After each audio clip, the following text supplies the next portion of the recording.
Xin chào tất cả mọi người. Chào mừng mọi người đã đến với kênh YouTube của Noli. Ở trong bài học lần trước, Noli đã hướng dẫn cho các bạn cách cầm kim và len sao cho đúng, dành cho người mới bắt đầu. Tiếp tục trong bài học lần này, Noli sẽ hướng dẫn cho các bạn mũi móc cơ bản đầu tiên, đó chính là mũi móc xích, hay còn gọi là mũi bính.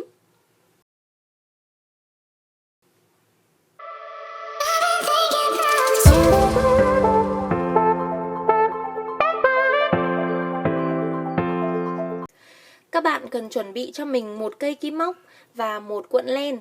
Ở đây mình đã sử dụng kim 6mm và một cuộn sợi vải để cho các bạn dễ dàng quan sát mình khi mà mình hướng dẫn. Đầu tiên là các bạn quấn len vào tay như thế này. Sau đó thì chúng ta sẽ cầm kim móc.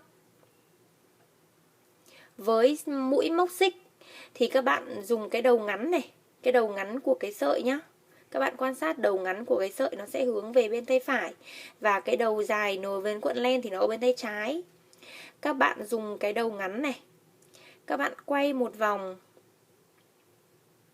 Đó, các bạn quay một vòng này, quay ngược chiều kim đồng hồ nhá. Quay này, đặt bên dưới cái sợi dài. Các bạn để ý này, mình làm lại nhá.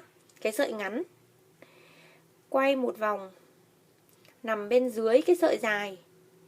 Chúng ta sẽ sử dụng ngón cái và ngón giữa để giữ cái điểm tiếp giáp giữ cái điểm này. Sau đó thì chúng ta bắt đầu sử dụng kim móc đâm vào cái khoảng trống đầu tiên.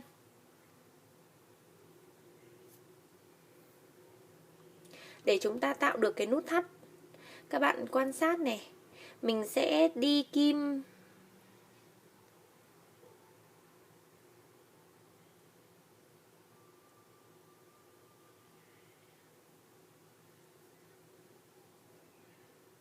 thắt lại.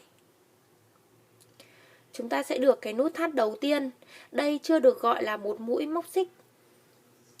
Các bạn cần phải bắt đầu làm một thao tác giống như vậy nữa. Các bạn sử dụng ngón giữa để mình giữ cái phần len này. Đó, sử dụng ngón trỏ để mình giữ kim và tì cái ngón cái lên. Đưa xuống, vòng qua này, đi qua vòng tròn. Đó, các bạn có thể quan sát là mình đã tạo được một cái chữ V. Hình V này được gọi là một mũi móc xích đầu tiên. Các bạn tiếp tục quan sát cái đầu kim. Đầu tiên là khi các bạn đi kim thì các bạn úp cái phần kim xuống này, đi qua này, ngửa lên này, rồi lại úp xuống này, giữ cái phần sợi ở với phần đầu kim, đi qua vòng tròn trên kim, kéo lên. Đó, tiếp tục.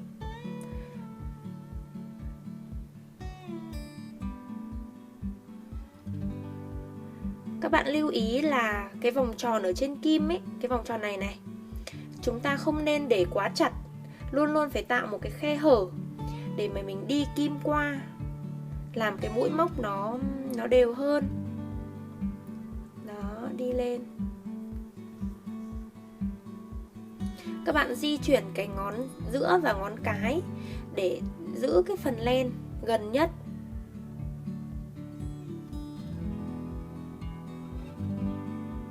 Đi qua này,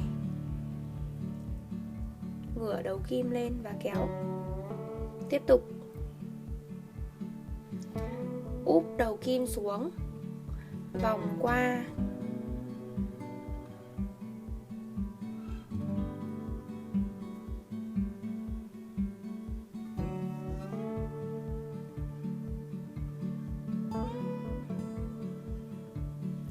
Mũi móc xích thì có thể coi là mũi nền để mình khởi tạo bất cứ các cái mũi móc nào khác. Thì việc mà thực tập mũi móc xích rất là quan trọng, giúp các bạn quen tay hơn với len sợi và kim. Khi mà các bạn đã quen rồi thì chúng ta sẽ móc nhanh hơn. Tuy nhiên thì mình khuyên là các bạn cứ nên móc từ từ thôi. Các bạn sẽ có thể quan sát thấy là cái phần mũi kim, mũi mà các bạn có thể quan sát được là cái phần len nó sẽ tạo được thành hình chữ V. Đó. Và mỗi một chữ V này được tính là 1 mũi, 2 mũi, 3 mũi. Đây. 1, 2, 3, 4, 5 mũi. Cái chỗ này thì chưa được tính là mũi nhá. Các bạn cần phải vòng qua này, đi xuống này, kéo qua này, kéo len lên. Đó. Thì mới được tính là 1 mũi. Cái vòng tròn trên kim này không được tính nhá. Các bạn cố gắng là dành ra một khoảng thời gian nào đó để luyện tập mũi móc xích này, để cho các cái mũi móc xích đều. Thì chúng ta có thể bắt đầu vào học những cái mũi cơ bản tiếp theo. Đừng quên ấn like và subscribe kênh YouTube của Noli Handmade.